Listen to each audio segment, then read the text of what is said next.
আসসালামু আলাইকুম ভিউয়ার্স। আজকে আপনাদের সাথে একটি খারাপ লাগার বিষয় শেয়ার করব। এই যে দেখুন, এগুলা কোরবানির পশুর চামড়া। আমাদের সমাজের প্রায় 22টি ছাগল কোরবানি করা হয়, কিন্তু এই ছাগলের চামড়াগুলো নেবার জন্য কোনো ক্রেতা পাওয়া যায় না। অবশেষে আমরা বাধ্য হয়ে আমাদের এই স্থানীয় মাদ্রাসায় চামড়াগুলো দান করে দিছি। তারা চামড়াগুলো নিয়ে যায়, যেভাবে সংরক্ষণ করবে। কি বলবো, বাংলাদেশের জাতীয় সম্পদের এই অবস্থা।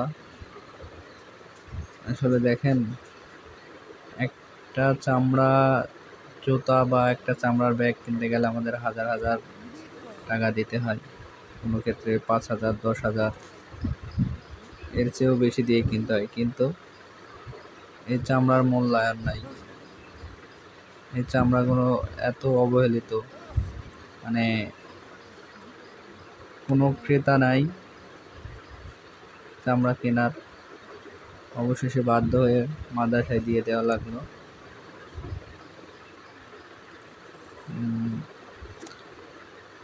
মাদ্রাসা থেকে ওরা হয়তো যে কোনোভাবে সংরক্ষণ করবে। তো একটা দেশের উন্নতি হবে কিভাবে? এই চামড়া দিয়ে দেখুন বিভিন্ন জিনিসপত্র তৈরি করা হয়, কিন্তু কাঁচা অবস্থায় এই চামড়ার কোনো দাম নাই।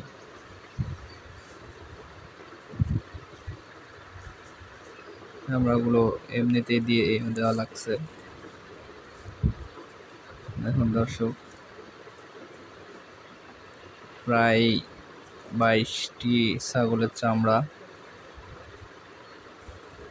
আসলে সরকারিভাবে যদি ভালোভাবে উদ্যোগ নেওয়া হতো, তাহলে হয়তো এইভাবে চামড়াগুলো অবিকৃত অবস্থায় থাকতো না।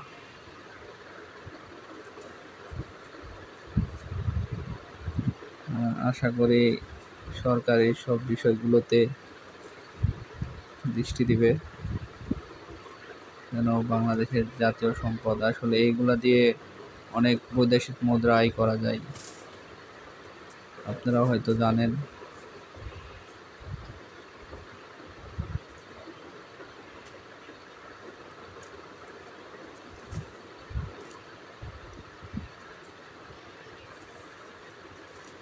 দেখুন, চামড়াগুলো ভ্যানে সাজানো হচ্ছে, ভ্যানে করে নিয়ে যাবে ওরা মাদ্রাসাতে।